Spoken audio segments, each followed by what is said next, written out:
American Ninja Warrior. Wait. Who was on that? You were on an you're the Ninja American Warrior. Ninja Warrior. Sean was the guy who was murdered in the first fight. I think it'd be pretty great to do The Bachelor. Yeah. The bar's been set so low. Juan Pablo, I don't know if you know him, but he's the worst. We're here to talk about erectile dysfunction. Drunk lit for The Shining. It starts with Danny. He's like, I don't know, 5, 6 years old. He's a little boy who lives in his mouth. Yeah. Named Tony. Tony is sort of a coping mechanism. Yeah. And I'm pretty sure he appears after Jack, his father, gets drunk and pulls him up one day when he's messing with his father's papers. Yeah. God damn it, Daddy. God damn it, you're playing with my papers. And he grabs him by the arm and he pulls his arm out of the socket. But it breaks the arm. Danny has like telepathic. He's telepathic, yes. That's what The Shining is. He can read other people's minds. You find out what that is when he meets Halloran, the chef at the Overlook Hotel. But we're getting ahead of ourselves. Yeah. Are you going to talk about George Hatfield? Yeah, I'm going to. Hit him with the Hatfield plot. Jack Torrance, so he's like toiling away as a private school professor of English. He like fails this kid, and this kid gets so pissed that he goes and slashes Jack's tires. He like beats this kid up. I'm going to cut him. I fucking hate. I stutter. I forgot that you had a stutter, but listen, you gotten breaks your whole life, you piece of shit. The tire before I got here You're was fucked up. Fucking liar. You're gonna take your medicine. No, I don't want to take my medicine. I don't want to. What? All these things sort of add to him being sober for a while, and then he gets this job. It's the only job he can get at the Overlook. Ullman is the general manager. Ullman is just like a closeted gay guy, right? Is he? What differs a lot from the movie is that he's going to have to take care of the boiler room. If you don't pay attention to the boiler, it will blow up. Ullman's like, and also, by the way, the last person that we hired was also an alcoholic and he also did this had a history of beating really his fucked up family, shit. and he killed everybody. Me and Sean are good at Australian accents. We could do it if we want. Oh, wait, no, I can't even do it right now. I'm too drunk. You know what else? You know what else is on the blacklist?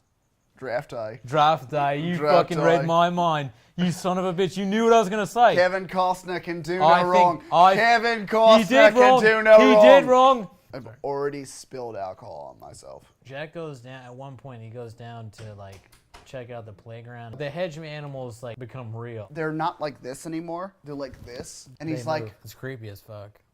Did they fucking move? There's this like really long section where Danny is just trying to get by this little fire station. Like this, a fire by alarm. the way, is how Sean sold the novel to me. I'm talking about the fire hose. He makes it like a snake, and that every it's couple scary, seconds, it's not. It like falls off its holder. It kind of slithers forward. It's scary, but it's like, I think Sean might have some fear of hoses or something. I need to sip this. I think the most unrealistic thing about the book is that, like, Danny is clearly a fucking genius. I don't know, maybe it was different in the 70s. Maybe when they found kids that were butt smart, they were just like, all right, skip them a grade. But, like, if Danny was around today, they'd be like, all right, Google CEO. So the hotel's haunted. And some people that have Shining can see it. But the hotel can't really do anything because it's just like, you know, ghosts or whatever. But once Danny gets there, his Shining is so strong that the hotel's like, holy shit, if we have Danny, they can start hurting people. The person who was the caretaker before him was this guy named Delbert Grady. After he talks to the bartender, he meets Delbert Grady. He's like, hey, who's a ghost. He's like, hey, aren't you Grady? And he's like, yes, sir. My family didn't like it either, but I corrected them. I corrected them most harshly. But what you know from the beginning of the novel is he killed them. Grady's talking to Jack, and he's like, you could grow in this organization. You could be the top. But your wife and your kid. Which is like this warped American dream that he's been sold. Yeah. That's what makes it sort of crazy. Like when Wendy sees what he's been writing this whole time. He's not working on his play. All work and no play. Makes Jack a dull boy. That's the movie. That's just the movie? Yeah, he forgot. That's not the book. That never happens in the book. Jack is fucking nuts. You know, like Jack is crazy. The difference between the movie's ending and the book's ending is that Jack has not an axe, but a croquet mallet. A roquet mallet. A roquet? All right. It's perfect. It's just like a murderous white element. Which Stephen King knows about because he grew Yeah. up in Maine. Yeah, which is, like, absolutely. the whitest. There's no black There's no people black. in Even Maine. like, the best is when they're like at the end and they're like, they're fucking arguing with Danny, who's like the 6-year-old, and they're like, "Oh, we're gonna get you," and shit. And Danny's like, "No, you're not. I'm gonna win because you forgot the boiler." And they're like, "No!" And they're like, they're shoveling out the boiler, and they're like, "Oh, we win!" But then it blows up. If I was an evil ghost and a 6-year-old beat me, I'd be like, "I'm not worth a movie or a book."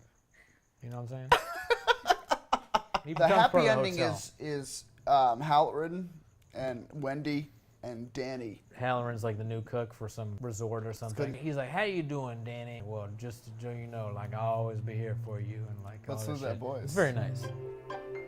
And the end.